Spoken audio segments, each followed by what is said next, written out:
네, 안녕하십니까. 구독자 여러분들. 저는 상명대학교 화학에너지공학과의 강사 교수라고 합니다.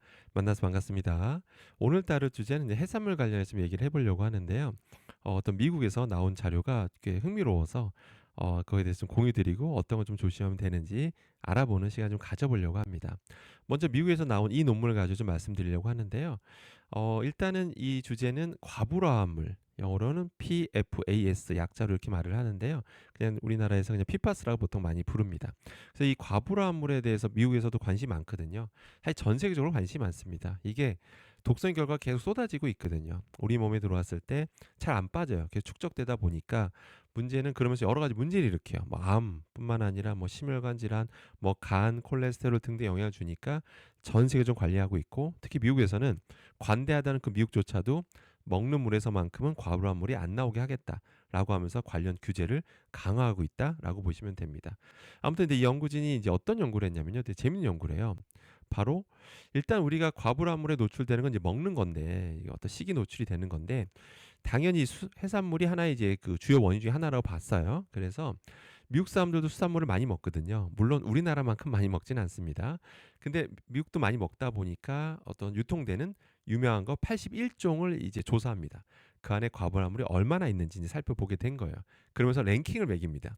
그다음 우리나라 자료 같은 경우는 그냥 수산물에서 많이 나온다 정도만 이렇게 나와 있지, 자료가 랭킹까지 매기지 않았거든요. 아마 식약처 관계자분은 그 랭킹을 알 것 같은데 일부러 보고서엔 담지 않았던 것 같습니다. 아무튼 했더니 뭐 다양한 농도로 이제 관찰이 되더라, 뭐 이런 건데 여기까지 뭐 놀랍진 않죠. 그런데 재밌는 거는 일단은 기본적으로 미국에서 유통되는 수산물들은 기본적으로 대부분 좀 낮더라. 농도가 낮고 어떤 경우는 이제 검출한 게 이하도 있었다라고 하는데, 이 결과는 사실 그렇게 놀랍진 않은 게, 일단 우리가 우리나라랑 유럽을 비교했던 적이 있어요. 예전에 제가 유럽과 한국을 비교했더니, 유럽은 제조업이 발달한 나라가 아니잖아요. 근데 우리나라는 이제 우리나라뿐만 아니라 뭐 중국이라든지 뭐 일본 다 제조업이 발달해 있잖아요. 상대적으로 바다 오염도가 높을 수밖에 없어요.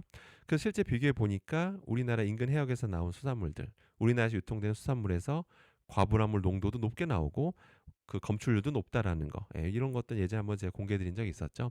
그래서 미국도 상대적으로 물이 깨끗한 건 맞죠. 유럽이랑 비슷하게. 그래서 상대 낮게 나온 건 맞는데, 그 중에서 랭킹을 매겨보니까 유독 가장 높게 나왔던 거는 바로 조개통조림이었다고 합니다.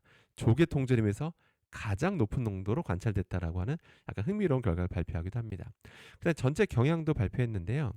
일단 81종 조사해 보니까 가장 농도가 높게 나왔던 게, 보통 뭐 상위 포식자가 제일 높을 것 같잖아요. 근데 그게 아니라 조개하고 게가 가장 높게 나왔다라고 최초로 밝힙니다. 물론 미국 결과입니다. 미국에서 유통되는 걸 가지고 한 거예요. 근데 조개하고 게가 뭐죠, 여러분들? 바로 우리는 그걸 저서생물이라 부르죠. 그러니까 바닥을 기어다니는, 바닥을 기어다니는 건데, 여기서 제일 높게 나왔다라는 거예요. 그래서 그럼 여기 생각을 해봐야겠죠. 일반적인 그냥 상위 포식자, 뭐 참치나 상어 같은 그런 거야 될 것 같은데 그게 아니라는 거잖아요. 근데 여기서 약간 추정을 해보자면, 여기서 뭐 그 원인까지 밝혀놓은 건 아니거든요. 근데 추정하자면, 이게 우리가 지금 이 순간에도 공장 폐수가 강과 바다로 흘러 들어가고 있습니다. 당연히 흘려보내는 게 불법도 아니고요. 그러면 이런 과불화물이 바다로 흘러 들어가게 되면 다른 물질과 이게 붙어요. 다른 유기물들과 이제 결합되면서 붙으면서 자칫 덩치가 커진 것들은, 그런 것들은 바다에 가라앉을 가능성이 있거든요. 그러니까 거길 기어다니는 저생물들한테서 높게 나오는 거는 어떻게 보면 이상할 건 없는 거죠. 충분히 이해가 가능합니다. 그 다음에 조개만 해도 여러분들 잘 아시는 것처럼 굉장히 물을 많이 빨아들이는 거 아세요? 물을 많이 빨아들입니다. 그러니까 어떻게 돼요? 많이 빨아들이다 보니까 그 안에 수많이 존재하는 과불화물들이 당연히 거쳐가면서 축적되는 거죠. 그래서 조개가 높게 나오는 것도 어떻게 보면 이상할 게 없다라고 보시면 되겠습니다. 그래서 오염 순서 랭킹을 매겼는데요. 81개를 조사했더니 1등이 바로 조개가 제일 높았고요. 그 다음에 우리도 즐겨 먹는 대구가 그 다음 높았고, 그 다음에 이제 연어라든지 뭐 새우도 높게 나왔다는 거죠. 연어만 해도 뭐 완전 최상위 포식자는 아니지만 그래도 중간 이상은 되거든요. 그래서 그 정도에서 높게 나오는 건 우리는 이해가 가지만, 그런데 그런 상위 포식자 개념보다는 오히려 저소생물이 더 높게 나오더라. 물론 이 결과를 한국에 그대로 대입해서 한국에서도 조개가 1등이냐, 이건 조사해 봐야 됩니다. 근데 1등까지 아닐 수는 있는데 그래도 높게 나올 것으로, 상위권은 차지할 것으로 충분히 추정이 되죠. 충분히 가능합니다.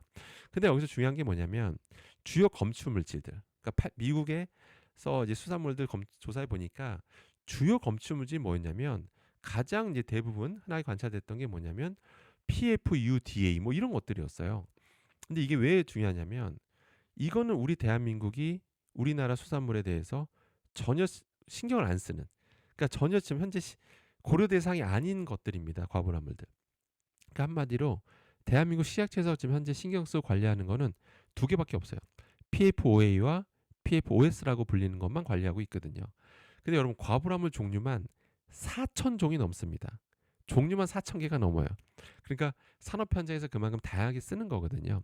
예, 굉장히 너무 이게 사실 성질이 되게 좋아요. 그래서 굉장히 많이 쓰는데, 근데 우리나라 현재 4천 종 중에서 두 개만 신경 쓰고 있는데 우리가 신경도 쓰지 않았던 그런 것들이 지금 흔하게 관찰되더라. 예, 특히 조개계에서 특히 많이 나오다라는 거는 우리한테 시사한 바가 크죠. 우리나라도 빨리 이걸 좀 관리 품목에 좀 넣어야 될 것 같습니다.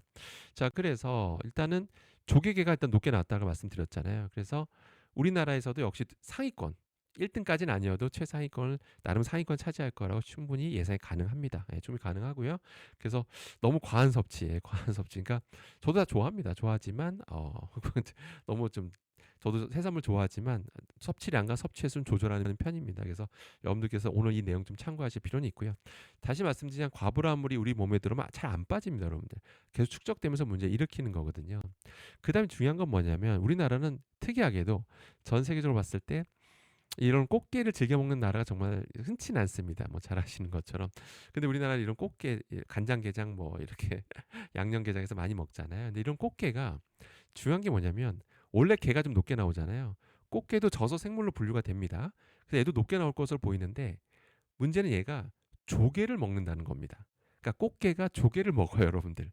안 그래도 조개가 높게 나오잖아요. 그런데 꽃게가 조개를 먹는단 말입니다. 그러니까 안 그래도 저소생물에서 높게 나올 텐데 조개까지 먹으니까 당연히 높게 나올 수밖에 없겠죠. 그렇기 때문에 꽃게도 그냥 높을 거다라고 그냥 생각하시면 됩니다. 예, 이거는 아직 뭐 정부가 그것까지 조사해서 발표하지는 않았지만 그냥 높을 거다라고 충분히 예상이 되고요. 그렇기 때문에 여러분들 저도 꽃게장 당연히 좋아합니다. 양념게장 뭐 당연히 좋아합니다. 하지만 정말 이 결과를 보니까 조금 먹는 횟수를 당연히 조절해야겠다. 안 그래도 수산물 좀 먹는 횟수를 좀 조절하거든요. 역시 근데 좀 더 조절하겠다는 생각이 듭니다.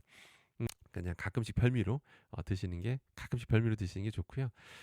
저도 근데 앞서 말씀드린 대로 당의 최상위 포식자일수록 중무성 농도 높게 나오고 과부라물도 높게 나올 것으로 이제 봤는데, 근데 과부라물만 놓고 봤더니 오히려 상위 포식자 가는 것도 영향을 주지만 오히려 저서생물도 오히려 더 높게 나온다는 그런 결과도 나온 만큼 이런 저서생물들은 조금 더 여러분들 신경 쓸 필요는 있겠습니다. 자, 결론입니다. 수산물 관련해서 오늘 살펴봤고요.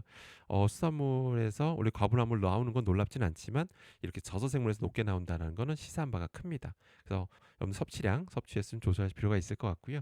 항상 성원해 주셔서 감사드리고 저는 다음에 더 좋은 주제로 찾아뵙도록 하겠습니다. 감사합니다.